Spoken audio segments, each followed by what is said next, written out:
Robinson heaving one down the sideline, and he's got Castillo over the top. Takes it down the sideline. Touchdown. His signature move and his signature performance. Allen, deep ball one more time. 58 yards this time. You're listening to the Bruin Bible. This is your host, Will Decker, bringing you UCLA football content all throughout the year for LA Football Network. What is up, and welcome to another edition of the Bruin Bible. Will Decker, your host. Make sure you guys are liking and subscribing the podcast. We are brought to you guys today by our advertisers. Our advertisers are Bell to Bell Fitness, Shea Tor, a realtor out in Arizona, former Bruin alum, and my main man, Howard Chang, a realtor right here in Los Angeles. Let's go through them, guys. Bell to Bell Fitness is a boxing gym on the West Coast used by their FIT acronym, Fight Inspired Training.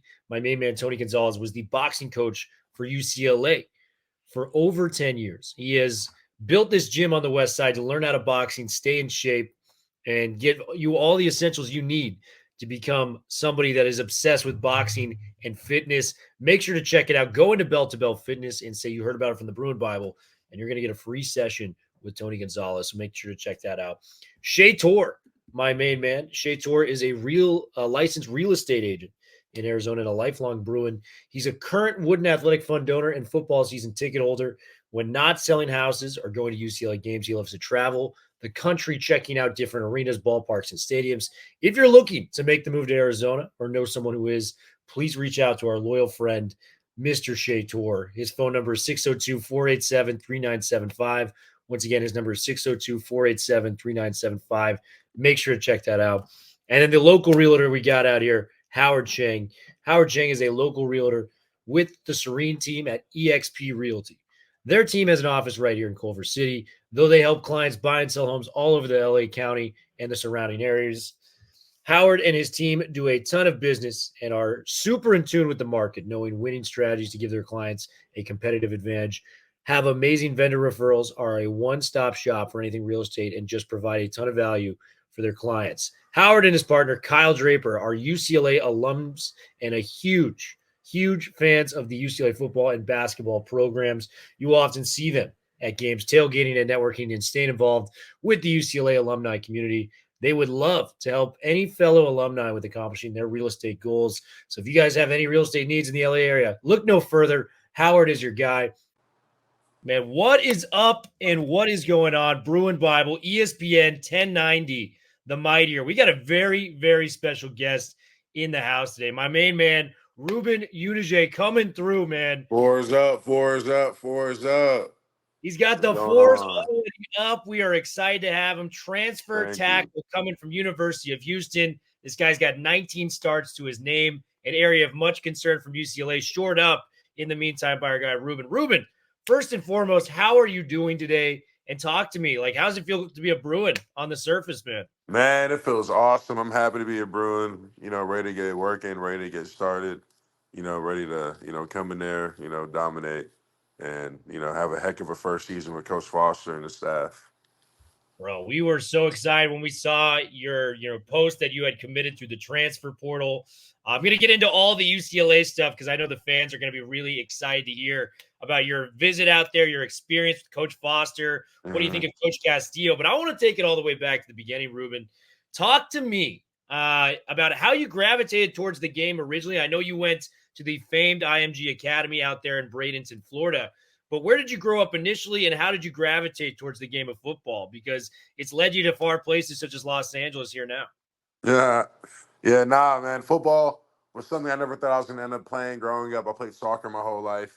My freshman year in high school playing football, the coach told me and my mom I can make millions playing this and she would never have to work again. So at that moment, started playing football. First year, I was a nose tackle. And then from that year on, I started playing offensive tackle. But that's definitely how I got into football. And then I blew up, actually, going into the spring of my sophomore year. It's really high, highly recruited. Bama offer, Florida offer, all this stuff. And then IMG hit me up. Yeah, man. Yeah. Talk to me about IMG. I see it from the outside looking in. It looks like a factory for athletes in the best way possible. I mean, you guys live on site there. You guys train. Your guys' schedule is like you guys do school, but a lot of it's tailored to the athlete and kind of reaching your ceiling in terms of the diets, the training hours, the training sessions you guys have.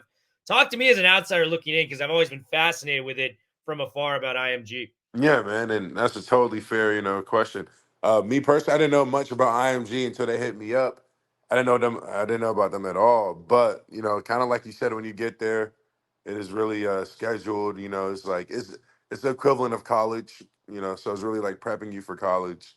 So you get in there, block schedule, school 3.5 hours of the day, football 7. You know what I'm saying? Like, but it gets you prepared mentally for everything because you're spending time getting treatment for a long, like for like an hour and a half, 2 hours, whereas in a regular high school, you're not spending time getting treatment, working on recovery, getting in, hot tub, cold tub contrast, getting in boots. Normal high schools, they give you the ice and stem, So IMG definitely, gave you a taste of what was next to come, which was everything, they prided themselves on getting you ready for the next level. Yeah, dude, I love it. And, many of college football stars today went there. I know JJ McCarthy played there for a year, was just a top 10 pick in the draft. Who are some of the guys you played with at IMG that are, at the college level right now or in the pros making a name for themselves? I'll say Andre Cisco. He's Oh, yeah. safety for the Jaguars. Xavier Thomas. He just got drafted. Clemson guy. Uh, I know Zay. yeah, he just got drafted this year. Kellen Mond. Yeah. Uh, you know what I'm saying? Grant Delpit. You know, Josh Kando. Dylan Moses. Everybody knows that name, but Yeah, bro. Eighth grader. I remember I saw the ESPN the magazine cover, bro. It was I crazy. know it was crazy. He was hype, man. He was hype. But Robert Hainsey, Cesar Ruiz, Oh, yeah. Jeez. some Jeez, man. So my grandpa went to Michigan, so that's kind of my unofficial school if I had to choose one. okay, I didn't go there. okay. But I remember him going out to U of M, and he first round pick for the Saints, man. So you just I named know. like an NFL roster of guys you played with in high school, which is pretty insane, bro. So like off top, I mean that's very very impressive as it is. So what brought you to Houston, man? Because I know Illinois, you went there initially, then you went the JUCO route, then you kind of Yeah, linked up with Dana Holgerson, and you guys, I mean, I didn't end particularly great. I know he got fired this past year. You guys had that 12-2 season back in 2021, another winning season last year. 3 of the last 4 years, you guys did go to a bowl game. Talk to me about Houston, your overall experience being in H-Town, my man. yeah. I loved Houston. I loved every second of it. My first season, I remember left tackle. I did all conference, and then next season I had the medically red shirt.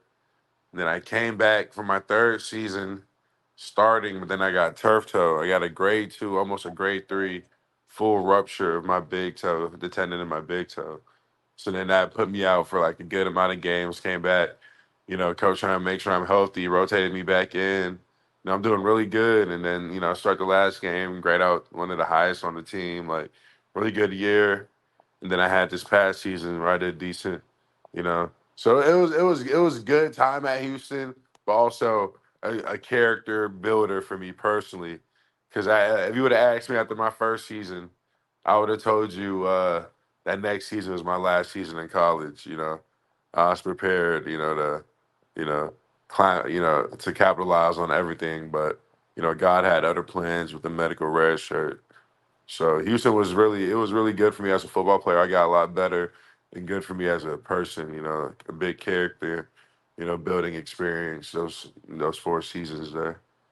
Yeah, man. He just didn't say not right now. He said, just wait a little bit. It's coming. You know what I mean? Oh So, yeah, nah, for sure. Everybody got a different journey, trust.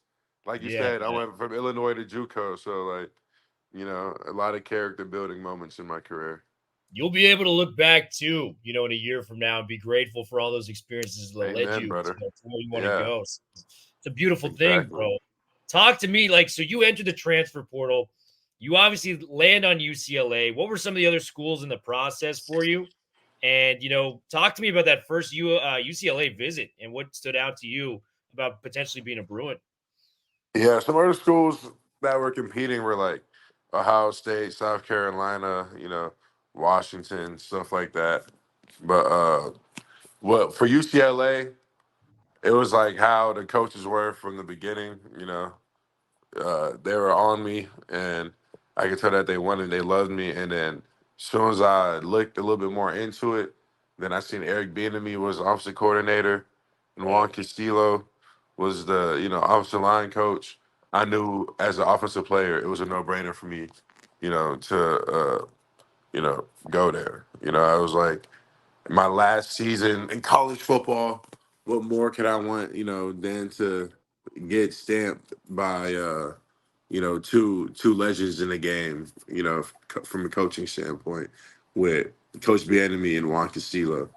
It's the perfect way to, finish off my college career, maximize my potential, and have the cosign of two very well known, ex NFL coaches. Yeah, man. And I never made it as high as you guys did. I played high school football, but my kind of philosophy when I was getting coached was like, if you know what you're talking about, I'll definitely take the coaching. Like, if not, Yeah, you're gonna have some questions for it, right? And with yes, Castillo and Bieniemy, man, Castillo was like the longtime Eagles offensive line coach. He had Jason Peters playing at a high level. He had Jason Kelsey, who just retired. One of the best centers we've had in recent years, kind of doing his own thing there. And then you look at what Bieniemy has, like he's getting on the running backs, he's getting on the wide receivers, but then it's just like, oh yeah, this guy coached Adrian Peterson with the Vikings. Tyreek Hill, Pat Mahomes, Kelsey was all coached by this dude in Kansas City. So this guy knows they know what they're talking about. So you picked a couple coaches that really, vibe out with the idea of getting you to your ceiling, man. So exactly. talk to me. What was the interaction like with Coach Castillo, Deshaun, and Bieniemy when you initially arrived at campus, and how were those conversations as a whole? Yeah, man, it was all love, man. From the moment I stepped foot on campus, from Coach Foster to Coach Bieniemy to Coach Castillo, it was all love. It was all good energy. It was all talking football, talking family. You know, we're just ready to get to business, ready to get to work. Me and Coach Castillo was talking football from the moment I came there to the moment I left. I love it, man. They don't shy away from any questions. You know what I'm saying? They're guys who want to win, who want to change the perception of UCLA, the culture of it. He wants to, have UCLA playing its best football it has in the past, 20 years. You know what I'm saying? So I definitely love what they have going on. I love the energy that they brought to me when they're talking to me, articulating themselves to me. It was really nice. I love it, bro. And then, like, the last thing I'll just kind of close on, I saw you quote tweeted Ethan Garber's tweet and say QB1. What has been your interactions like with Ethan Garber as the presumptive starter for UCLA next year? The guy you're going to be protecting his blind side out there on the football field. Yeah, nah, he's a cool guy. I met him, man. Firm handshake.